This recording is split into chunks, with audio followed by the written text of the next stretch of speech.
பழனியை அடுத்த கீரனூர் பேரூராட்சியில் மஸ்ஜித் மதரசா பரிபாலன சபையின் 100வது ஆண்டு விழா வெகு சிறப்பாக கொண்டாடப்பட்டது. பழனியை அடுத்த கீரனூர் மேல்கரைப்பட்டியில் ஏராளமான இஸ்லாமிய பெருமக்கள் வசித்து வருகின்றனர். இங்கு வசிக்கும் இஸ்லாமியர்கள் பலரும் தமிழ்நாடு மட்டுமின்றி பல்வேறு மாநிலங்களிலும் வெளிநாடுகளிலும் வேலை பார்த்து வருகின்றனர். இங்கு மிக பழமையான மஸ்ஜித் உள்ளது. மஸ்ஜித் மதரசா பரிபாலன சபா என்ற பெயரில் செயல்படும் இந்த மஸ்ஜித்தில் மிக அழகிய கோபுரங்களும் உள்ளன.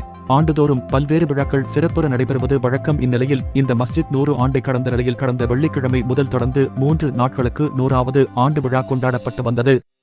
மஸ்ஜித் முழுவதும் பழமை மாறாமல் புதுப்பிக்கப்பட்டது. நாள்தோறும் பல்வேறு ஊர்களில் இருந்து இமாம்கள் வந்து உரை நிகழ்த்தினார். நிறைவு நாளான இன்று அதே ஊரைச் சேர்ந்தவர்கள் மட்டுமின்றி பல்வேறு ஊர்களில் இருந்தும் ஏராளமானோர் திரண்டு வந்திருந்தனர். பள்ளிவாசல் வளாகத்தில் நடைபெற்ற சிறப்பு விழாவில் தமிழக உணவு மற்றும் உணவுப் பொருள் வழங்கல் துறை அமைச்சர் சக்கரபாணி கலந்து கொண்டு சிறப்புரை நிகழ்த்தினார். அப்போது தமிழகத்தில் திமுக ஆட்சியில் இந்துக்களும் முஸ்லிம்களும் எந்த வேறுபாடுமின்றி அமைதியான முறையில் வாழ்ந்து வருவதாக தெரிவித்தார். விழா நிறைவாக வந்திருந்த அனைவருக்கும் கீரனூர் ஸ்பெஷலான அசைவ விருந்துகள் வழங்கப்பட்டது.